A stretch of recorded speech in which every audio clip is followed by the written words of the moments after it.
This is this is me thinking out loud before I actually try and make a video. Ooh, here's a innovation, but hopefully one that will result in maybe me doing my final video on The Hound of the Baskervilles by Arthur Conan Doyle, published in 1901 as a part of my 1901 reading project, where I am focusing not really on the Hound of the Baskervilles, but by just a single mention of the name Bertillon as the greatest scientific detective expert that Dr. Mortimer could have consulted, but instead he went with the second best, Sherlock Holmes. And so going into, yes, that Alphonse Bertillon was maybe the premier innovator in police techniques at this time. A French police officer created an ID system based on physical measurements, most significantly the mug shot. It is supplanted by fingerprints. All the other measurements were there's a lot of them. And it had a lot of weaknesses like, child, or, there are various things, but stuff like ballistics, crime scene photography, things like that. So yeah, he was big. He was a big thing. But the thing about that is that he was also the witness for the Dreyfus affair in 1894, and then again in 1899, where he testified as a handwriting expert when he wasn't a handwriting expert, and gave what was incorrect, false, scientifically discredited eventually evidence, saying that Alfred Dreyfus had forged the handwriting of secrets that were handed off to the Germans, and but he wasn't. But Dreyfus, this turned into the Dreyfus affair, giant eruption of anti-Semitism, a massive cleavage in the French society and stuff like this. And he was at the center of that, and he was at the center of that, giving bullshit evidence. So it's I find it's interesting that this is the name that comes up when you're saying is the greatest, and Sherlock Holmes is only second to him, which yeah, yeah. And apparently Doyle was quite a fan of Bertillon. Now the question about all this is, this was a story that was published in 1901.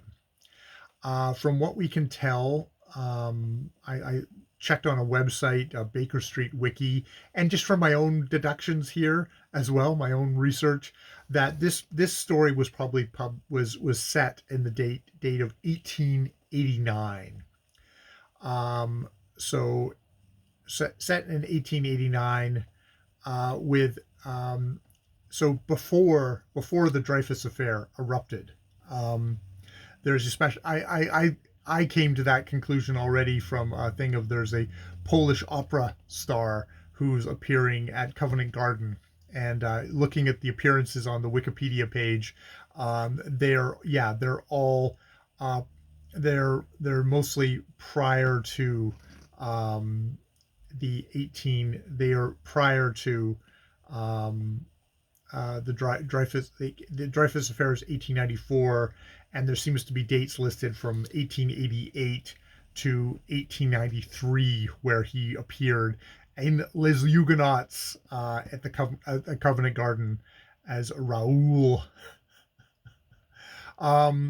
So it's interesting. It's interesting that Doyle has put him in this story, put the name in this story, as like, I would assume that this is the thing that he would be past his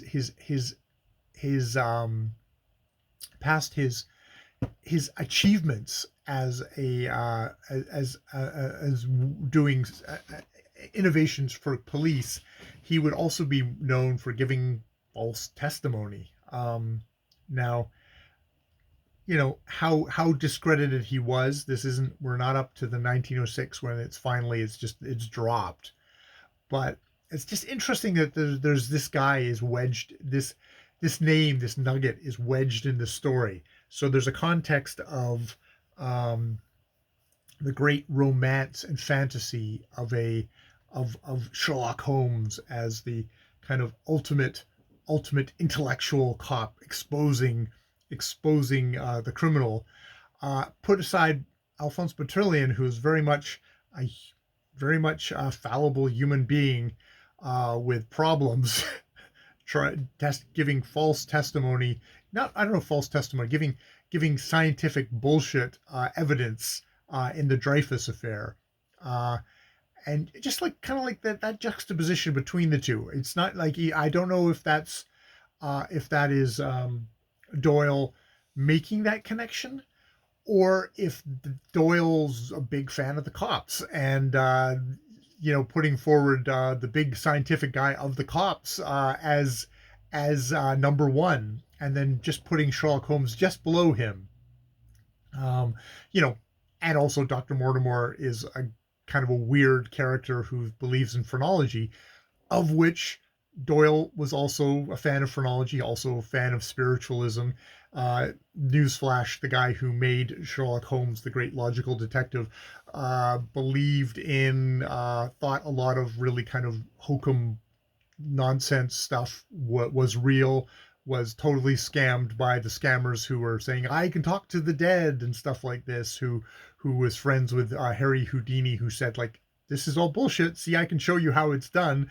And Doyle saying, oh well, you must have powers too. And it's like, no, I don't have powers. I have the powers of being a the most world famous stage magician of the time. So yeah, yeah, that's where I'm kind of coming from. So if I can boil that down into something which is around 6 minutes and 50 seconds long, or 7 minutes, that would be great. I'll try.